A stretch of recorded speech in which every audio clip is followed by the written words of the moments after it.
చేతి వృత్తులు నూరారు చేవ కలిగిన పనివారు. హే చెమట్టబొట్టు తడిలోనే తలుక్కుమంటది ప్రతి ఊరు.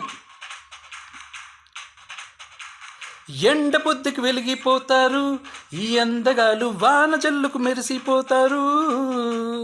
ఎవరికన్నా తక్కువ పుట్టారు వీళ్ళందరిలాగే బాగా బతికే హక్కులు ఉన్నోళ్ళు. పల్లెటూర్లు పట్టుకొమ్మలన్నీ వట్టి జోల పాట పాడగా, తల్లడిల్లు తలరాతలకు సాయమేదో చేయాలంట.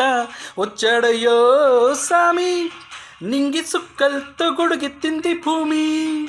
ఓ ఇచ్చాడయ్యో సామి కొత్త రక్కల్ని మొలకెత్తించే హామీ.